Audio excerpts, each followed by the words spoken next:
Hello, everybody, and welcome back to episode 4 of the Book of Leo. Today, we're talking about the mental aspect of Identity V, and that is mind games. Learning how to effectively mind game can give you that added pressure to give you the win. The first thing you should know about mind gaming is gaining and/or hiding information. No matter what game you are in, whether that be an FPS, a MOBA, a strategy game, or in this case, an ASIM, information is key, and controlling it is the first step to grow doubt in your opponent's head. Now, you might be wondering, why is information so important to give and or take? Well, let me give you two examples of gaining information and two examples for hiding your information as a hunter player, especially for Hellember.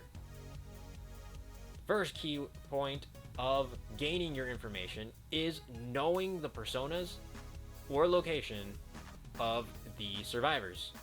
For example, if you know where a mercenary is, and you can already infer that he is going to take Tide Turner because he is a rescuer and rescuers need Tide Turner. That is already 2 points of information you just gained from that one simple action of finding the mercenary going to rescue. If it's a prisoner, you might be a little bit more concerned. And then once he actually rescues, if you don't snuff him, you will then gain information if you have already not have proven if he has taken broken windows. If he doesn't have the Tide Turner effect activated, you know that he has broken windows. Or flywheel. Two things to have with hiding information is your external trait. For example, if you use blink, the survivors are going to know you use blink and are going to be playing a lot more defensively because they now know you cannot blink through walls, pallets, or do anything. Another thing with hiding your information is hiding where you're attacking from. The thing is with survivors is that this is a very team-oriented game. This game has pings, this game even has pins, believe it or not, that due to the update of Identity 5, if you go and press M on your keyboard or hit the little mini map, you get a MOBA styled full panel map that you can place pins on if you did not know that.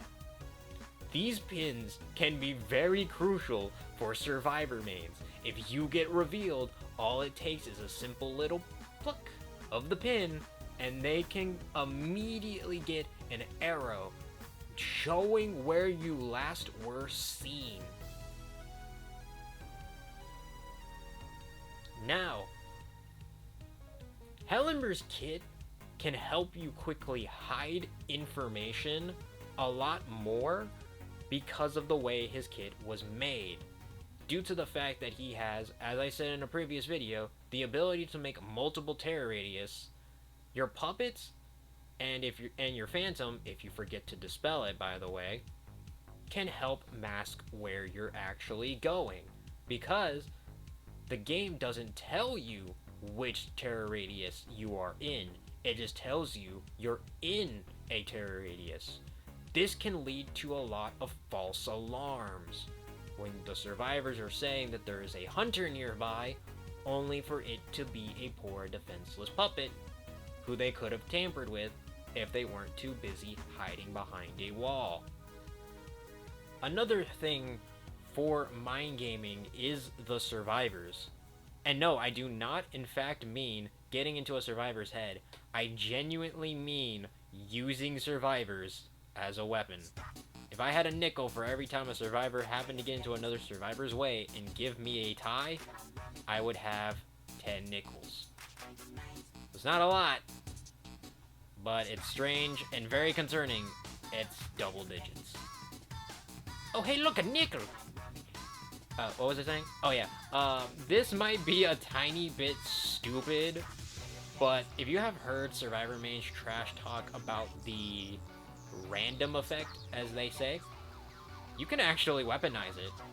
Throwing players, pre-match beefing, survivors taking the wrong roles and not knowing how to play their character properly. You can pretty much gain a couple of ties and maybe a couple wins.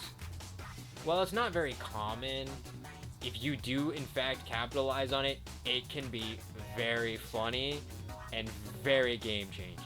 Because why do I need to get my hands dirty when the perfumer is just as happy to strangle a coordinator because she missed her flare gun?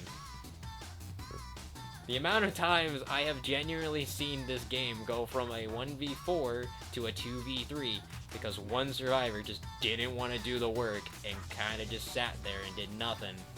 Or just flat out got sold by their teammates, only for them to faceplant into a wall immediately afterwards.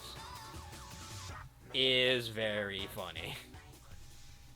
On the other hand, something that is very common that you should always be focusing on, whether you are on or off the field when you're in Identity 5, is survivor habits. Learning survivor habits will give you a massive advantage in all of your games. Have you always noticed that even though there are different tiers, different players, different rankings, they all seem to have that one tactic that they always do. You always see a perfumer hit a perfume right before they run to the rocket chair. You always see a prisoner when you get close enough, they pop that stun and then they transition. Over your games, you should be jotting down those notes, and eventually you will start to learn the survivor habits. Survivor habits are what people will always default to, sort of like their own miniature personal playbook, which is also why I called it the Book of Leo. Most people learn these survivor tendencies and habits from the pros, guides, personal experience, or from talking to other people who main the character. While these make people good at the characters that they play, leaning too far into these strategies can make you very predictable and easily can lead to your own downfall. Knowing what plans and actions survivors tend to default to can help you set up your mind game, as you can already start predicting before they can even think. On the other hand, making sure that you're as unpredictable as well so that they can't get a read on you. It might be something small, like maybe swapping up your phantom for a stealthy puppet, or maybe going a alternate route that they don't know of. A personal note, I strongly believe that you should play dual faction if you want to learn survivor habits. This is why I actually played Lucky Guy.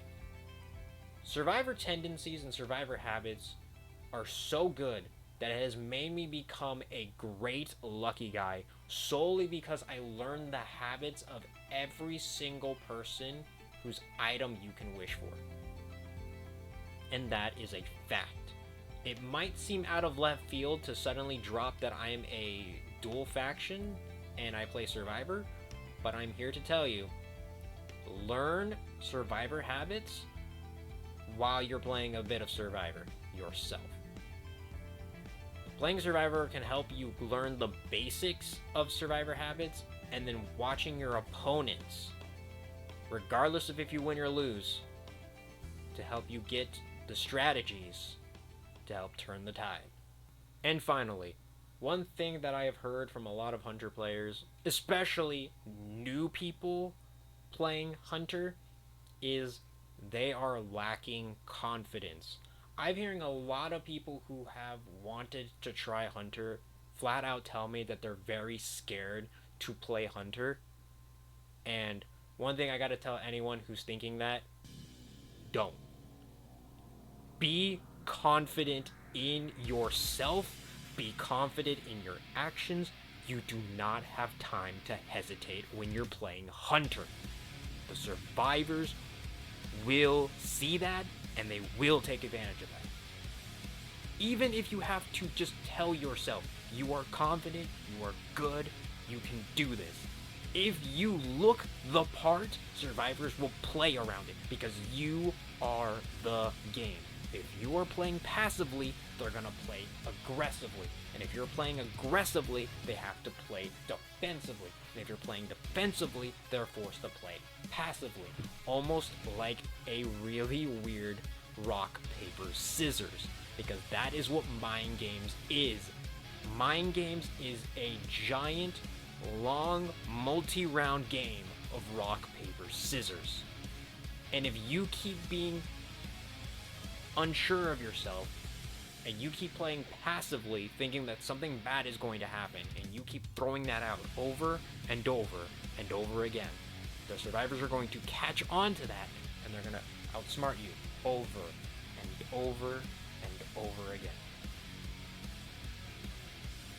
Just you acting confident can throw survivors off and can get you those ties.